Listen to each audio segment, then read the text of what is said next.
Assalamualaikum warahmatullahi wabarakatuh. Perkenalkan, nama saya Dwi Lestari dari Prodi Komunikasi Penyiaran Islam, Fakultas Agama Islam, Universitas Muhammadiyah, Yogyakarta.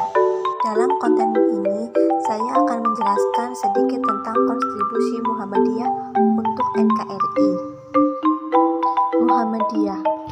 Muhammadiyah adalah ormas Islam yang besar, berdiri pada tahun 1912. Nama Muhammadiyah diambil dari kata Muhammad, sehingga Muhammadiyah juga dapat dikenal sebagai orang-orang yang menjadi pengikut Nabi. Tujuan Muhammadiyah yaitu mengembalikan penyimpangan yang terjadi dalam proses dakwah. Gerakan Muhammadiyah berciri semangat membangun tata sosial dan pendidikan masyarakat yang maju dan terdidik.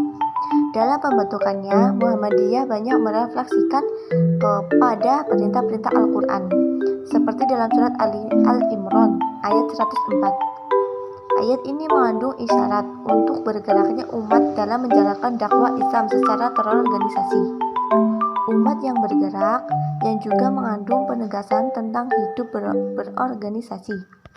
Dalam butir ke-6 Muqaddimah, anggaran dasar Muhammadiyah dinyatakan melancarkan amal usaha dan perjuangan dengan ketertiban organisasi yang mengandung makna penting organisasi sebagai alat gerakan yang niscaya. Muhammadiyah juga berkontribusi di dalam berbagai bidang. Yang pertama, bidang sosial dan ekonomi. Pada tahun 1990, Muhammadiyah mendirikan 11.196 masjid dan musola, 318 panti asuhan, 54 panti jompo, 82 rumah rehabilitasi, 71 sekolah luar biasa, bank syariah untuk membantu pengusaha yang lemah, dan organisasi wanita Muhammadiyah yang disebut Aisyah. Organisasi ini untuk menghimpun para anggota wanita Muhammadiyah untuk menuangkan kreativitas dan inovasinya dengan tujuan untuk berkhidmah pada umat. Hingga 2005, Muhammadiyah memiliki 5 bank perkreditan rakyat, 190 baitul tamwil Muhammadiyah, dan 808 koperasi Muhammadiyah. Yang kedua, bidang pendidikan. Muhammadiyah memiliki sekolah dasar atau madrasah ibtidaiyah sebanyak 2.604, sekolah menengah pertama atau madrasah sanawiyah sebanyak 1.772, sekolah menengah atas atau sekolah menengah kejuruan atau madrasah aliyah sebanyak 1.143, dan perguruan tinggi sebanyak 172 yang tersebar dari Aceh hingga Papua.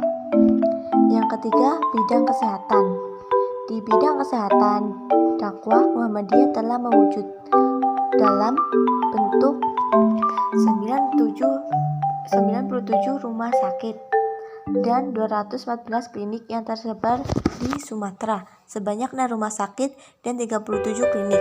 Di Jawa, 81 rumah sakit dan 141 klinik. Di Kalimantan, sebanyak 4 rumah sakit dan 19 klinik. Di Sulawesi, terdapat 4 rumah sakit dan 15 klinik. Di Maluku terdapat 1 rumah sakit. Di Nusa Tenggara Barat terdapat 1 rumah sakit dan 1 klinik. Dan di Papua terdapat 1 klinik. Yang keempat, bidang politik. Di bidang ini, Muhammadiyah juga senantiasa berkontribusi positif secara intens terhadap negara dalam bentuk saran, usul, agar penyelenggaraan negara tetap pada rel cita-cita dan tujuan mulia kemerdekaan yang dalam perspektif Muhammadiyah sebagai amanat umat dan amanat bangsa. Kontribusi Muhammadiyah melalui gagasan dan totalitas juangnya dapat dilihat kepada perjuangan para tokoh ketika awal perjuangan kemerdekaan bangsa Indonesia, seperti Kiai Haji Mas Mansur, Profesor Kahar Muzakir, Dr. Sukirman Wirjosanjoyo, Buya Hamka, Kiai Haji Fahruddin, Dr. Amin Rais, Dr. Syafi'i Ma'arif, Profesor Dr. Din Syamsuddin, dan masih banyak lagi tokoh Muhammadiyah lainnya. Pentingnya amal usaha Muhammadiyah untuk NKRI. Keberadaan amal usaha Muhammadiyah tersebut merupakan manifestasi dakwah Muhammadiyah untuk membebaskan Indonesia dari kebodohan dan kemiskinan menuju Indonesia berkemajuan. Baik, sekian konten dari saya. Wassalamualaikum